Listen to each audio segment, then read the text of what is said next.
Buat teman-teman yang lagi cari-cari tahu tentang investasi, udah pernah denger dong nama Warren Buffett. Beliau adalah salah satu investor yang sukses dan bahkan merupakan orang kelima terkaya di dunia. Nah, di video kali ini saya akan membahas 8 tips investasi dari beliau untuk investor pemula. Yang pertama adalah banyak-banyak mencari ilmu. Zaman sekarang banyak orang yang berinvestasi tanpa benar-benar mengerti saham itu apa sih, cryptocurrency itu apa sih. Buffett berulang kali menyarankan kepada investor pemula untuk belajar dulu sebelum mulai berinvestasi dan jangan sekedar latah mengikuti tren. Dan beliau nggak ngomong doang loh, soalnya beliau sendiri baru mulai berinvestasi di bidang teknologi dan membeli saham Apple di tahun 2016 karena ingin mengamati perkembangan perusahaan teknologi dulu. Padahal beliau kan udah senior banget. Intinya, terus-menerus belajar deh. Semakin banyak kita explore, maka semakin banyak juga kesempatan investasi yang bisa kita lihat. Tips kedua dari Pak Buffett adalah berinvestasi lewat reksadana alias index fund. Meskipun beliau mendapatkan keuntungan triliunan karena pandai berinvestasi, menariknya, beliau justru menyarankan kepada investor pemula untuk membeli reksadana saja. Reksadana adalah kumpulan saham atau bond.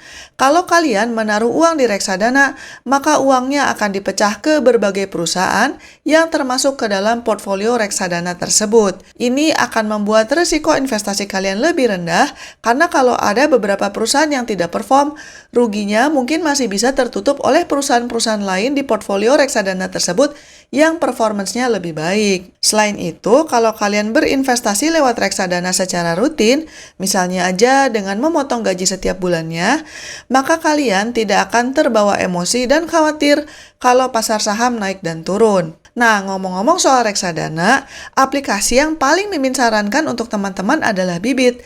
Jadinya, kalian bisa investasi hanya dengan modal HP. Modal investasinya juga bisa mulai dari Rp10.000 loh. Selain itu, Bibit juga menyediakan opsi syariah dan punya fitur robo-advisor yang bisa membantu memilih sebaiknya investasi apa, tergantung pemasukan, usia, dan juga profil kita.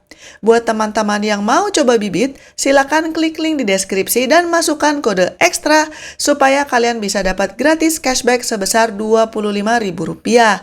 Sekali lagi, jangan lupa masukkan kode ekstra. Oke, lanjut lagi ya. Menurut Buffett, membeli saham suatu perusahaan itu intinya adalah memiliki secuil perusahaan tersebut.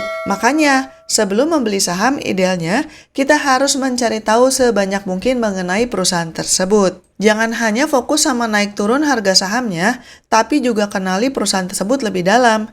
Misalnya, bisnisnya udah punya proses dan struktur yang jelas belum? Terus mereka rajin berinovasi nggak?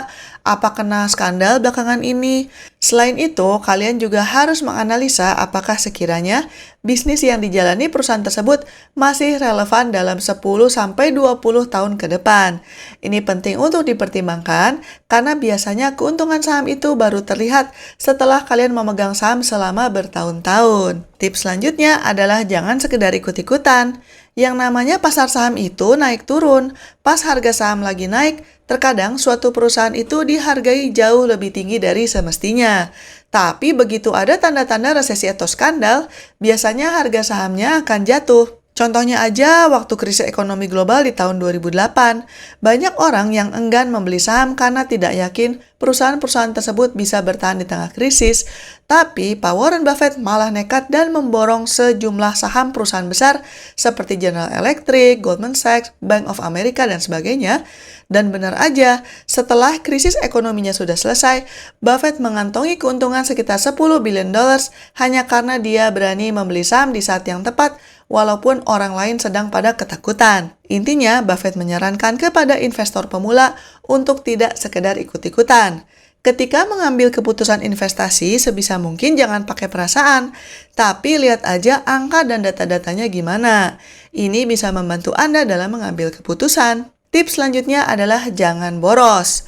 Untuk ukuran orang terkaya nomor 5 di dunia, Pak Warren Buffett ini hidupnya sederhana banget. Bahkan, tempat tinggalnya aja masih rumah yang sama dengan yang dia beli. Padahal, uang yang dia punya sekarang lebih dari cukup lah kalau mau hidup ala sultan. Filosofi beliau adalah berhemat sebisa mungkin dan hanya jor-joran menggunakan uang kalau ada alasan strategisnya.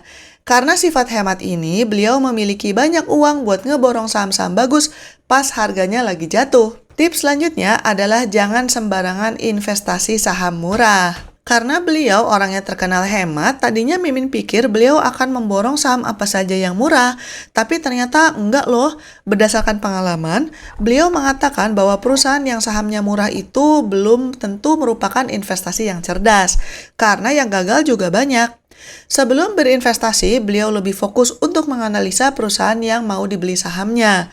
Mereka punya keunggulan apa? Brandnya dikenal orang nggak? Ongkos produksinya terkendali nggak? Dan sebagainya. Intinya, beliau mencari tanda-tanda apakah suatu perusahaan itu produknya kira-kira masih banyak dicari orang atau tidak ke depannya. Tips selanjutnya adalah waktu adalah sahabat kita. Dengan pengalaman beliau investasi puluhan tahun, beliau memahami pentingnya waktu dalam berinvestasi karena ada yang namanya compounding impact. Biar lebih jelas kita bahas pakai contoh ya. Misalnya aja teman-teman investasi 1 juta, terus untungnya 50.000. Nah, di periode berikutnya, keuntungan kalian itu bukan lagi berdasarkan investasi 1 juta, tapi berdasarkan 1.050.000 dan seterusnya. Contoh lainnya, katakanlah ada 2 perusahaan. Perusahaan A pertumbuhannya 20% per tahun, sementara perusahaan B pertumbuhannya 10% per tahun. Kalau kita hitung compounding efeknya, dalam 8 tahun, perusahaan A akan 2 kali lebih besar daripada perusahaan B. Dalam 19 tahun, perusahaan A akan 5 kali lebih besar dari perusahaan B, dan dalam 27 tahun, perusahaan A akan 10 kali lebih besar dari perusahaan B. Nah, si compounding impact ini juga yang menjadi alasan kenapa Buffett mendapatkan keuntungan yang lebih banyak di 10 tahun terakhir ketimbang 50 tahun sebelumnya. Selain soal compounding sebelum berinvestasi, kita juga sebaiknya menganalisa apakah perusahaan-perusahaan tersebut masih relevan sekitar 20-30 tahun ke depan, memikirkan keuntungan jangka panjang, juga bisa membantu investor pemula supaya nggak gampang stres kalau melihat pasar saham naik turun. Tips yang ke-8 adalah jangan pernah berhutang untuk investasi. Biar gimana juga, yang namanya investasi itu ada resikonya.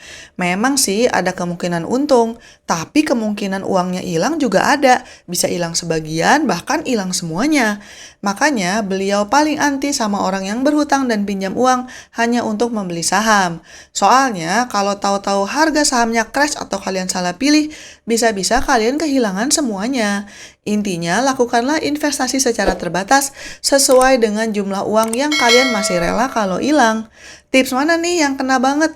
Ada miliuner lain nggak yang kalian mau Mimin bahas? Silakan komentar di bawah. Jangan lupa untuk like dan subscribe, dan selamat mencari uang tambahan. Bye-bye.